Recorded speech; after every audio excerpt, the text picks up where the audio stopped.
These transnational attacks against members of the military and the government, including the planned car coalition targeting then VP-elect Scholz in Czechia, are tactics the PRC is using to intimidate Taiwanese, the cost they would have to bear if they dare to resist China. Taiwan is in the middle of an unprecedented mass recall campaign launched by civic volunteer groups. The vote will take place this coming Saturday. 31 of the KMT's 36 elected district legislators are facing bottom-up recall because many Taiwanese believe these lawmakers have forgotten that the KMT used to be an anti-communist party. As Taiwanese, we know that our freedom did not fall from the sky. Generations of Taiwanese have fought and made sacrifices for our own democracy. Last fall, our national baseball team won the World Baseball Softball Confederation's Premier 12 Championship.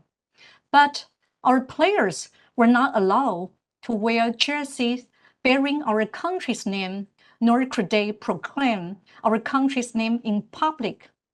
After hitting a divisive 3-run home run, our team's captain pointed to the blank space on his jersey where Taiwan should be, celebrating the name that cannot be named. This is the reality we live with, constantly being silenced by the PRC. Czech intelligence uncovered a planned, quote, kinetic operation by the PRC to intimidate then Vice President-elect B. Kim on her visit there. Again, she's a friend of mine, a great person. The PRC has also harassed international media outlets for interviewing Taiwanese leaders. Individuals around the world who criticize Beijing's Taiwan policy have been doxxed and placed under surveillance. This is transnational repression.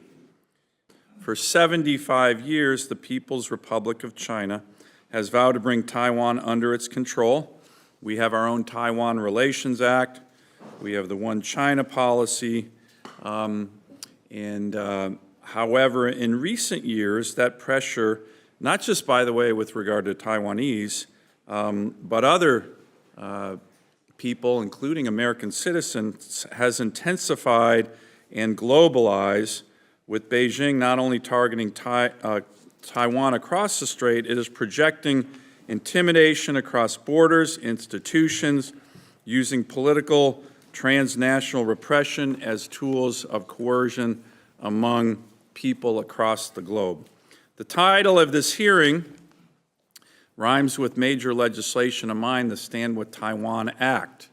That bill, which I've introduced in the last two Congresses and will soon be introducing again, has great bipartisan support. Senators Graham, Duckworth, and Coons are the top co-sponsors, and I would encourage strong bipartisan support with my colleagues here.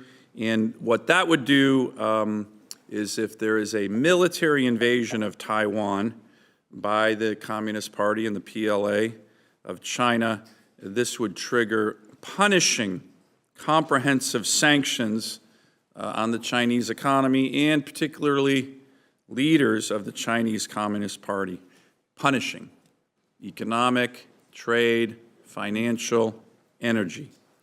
We all want deterrence in the Taiwan Strait, and I think the threat of these massive sanctions might be critical in terms of deterring a cross-strait invasion of Taiwan by the PLA. We also need to deal with the here and now of Chinese coercion abroad. And again, this hearing is going to focus on the coercion of Taiwanese citizens, but I want to make sure, and I certainly will be asking questions in my Q&A with the witnesses of repression of others, people from Hong Kong, American citizens, which is really unacceptable when that happens by the Chinese Communist Party. they're good at coercing their own citizens, but they're not going to, with this Congress, be allowed to coerce Americans or those who are our allies. These threats are multifaceted.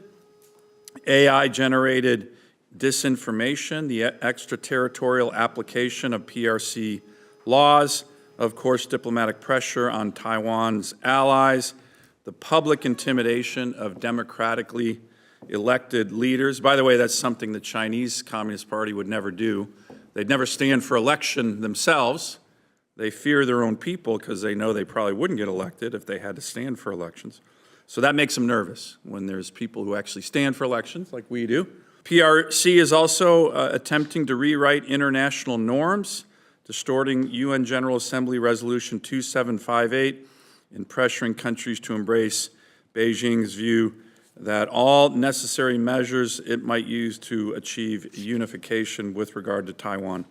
Most disturbingly, the PRC has labeled Taiwan's vice president, who I know well and is a good friend of mine, and other officials as obstinate Taiwan independence diehards, threatening them with life imprisonment or worse. It has declared any Taiwanese citizen, including those living abroad, can be punished under PRC law. In a closed-door meeting earlier this year, senior CCP officials Wang Huing reportedly called for a global expansion of these intimidation tactics. According to credible reporting, Wang instructed embassies and security services, hopefully they're not doing it here in America, but they probably are, to implement, quote, proactive intimidation against so-called radical Taiwanese independence advocates worldwide, including in the United States of America. These are not abstract threats. Last year, Czech intelligence uncovered a planned, quote, kinetic operation by the PRC to intimidate then Vice President-elect B. Kim on her visit there. Again, she's a friend of mine, a great person. The PRC has also harassed international media outlets for interviewing Taiwanese leaders. Individuals around the world who criticize Beijing's Taiwan policy have been doxxed and placed under surveillance. This is transnational repression. I am honored to welcome Ms. Fan Yun, a member of the legislature of Taiwan. She will be zooming in with us, I believe, for the Democratic Progressive Party, who joins us virtually from Taiwan. And has been a champion of democracy for decades, participating in various pro-democracy movements in Taiwan, including the 1990 Wild Lily Students Movement and the 2014 Sunflower Movement. She is also currently serves as an advisor for Democracy Without Borders and is a member of the Interparliamentarian Alliance on China. So without further ado, hopefully we have the connection here. Virtually, we'll have MP Fan with her testimony. I would also like to thank the U.S. Congress and administration for your long-standing bipartisan support for Taiwan. Last fall, our national baseball team won the World Baseball Softball Confederation's Premier 12 Championship, but our players were not allowed to wear jerseys bearing our country's name, nor could they proclaim our country's name in public. After hitting a divisive 3-run home run, our team's captain pointed to the blank space on his jersey where Taiwan should be, celebrating the name that cannot be named. This is the reality we live with, constantly being silenced by the PRC. However, enduring such political warfare has also built up our capacity to resist. As the title of this hearing suggests, in addition to growing military threats and economic coercion, the PRC's political warfare against Taiwan has also escalated. Their tactics include manipulation of international laws, united front work activities, espionage, infiltration, and disinformation campaigns. In terms of lawfare, the PRC has twisted the UN Resolution 2758 for political propaganda in the international arena. They not only aim to suppress Taiwan's participation in various international organizations, but also seeks to legitimize the use of force to annex Taiwan. In addition, the Taiwan has intensified its united front and infiltration efforts within Taiwan. According to our National Security Bureau, the number of spy activity indictments in 2024 was 4 times higher than in 2021, rising from 16 to 64. Targets include the military, the parliament, both the ruling party and the opposition, and civic groups. The PRC has even recruited gangsters to build an armed support network all over Taiwan. The PRC has also established united front organizations in Taiwan to invite religious groups, village chiefs, and college students on heavily subsidized trips to China. For college students, there are special programs attracting young Taiwanese to study, work, or start businesses in China. These activities aim to integrate them into China's economy and eventually come to view China's politics and culture in a positive light. After last year's elections, the 2 major opposition parties formed a majority voting bloc in Taiwan's legislative yuan. After their electoral victory, the leading opposition party, KMT's caucus leader, led 17 of its lawmakers, nearly 1/3 of the entire caucus, to visit China and meet Chinese officials. Shortly thereafter, the KMT, along with the TPP, rushed to put through a series of unconstitutional bills, prevented the national security legal amendments from proceeding to a first reading, and froze or slashed the national defense budget without proper justification. Many Taiwanese believe these actions show how pro-China forces are exploiting Taiwan's democratic mechanisms to undermine both its sovereignty and democracy. In terms of disinformation, our National Security Bureau reported that messages with China's influence increased from 1.3 million in 2023 to 2.2 million in 2024, being spread through newspapers and TV stations, as well as social media platforms such as TikTok. According to a think tank GTI, some media outlets have received direct instructions from the CCP's Taiwan Affairs Office regarding news coverage and editorial commentary.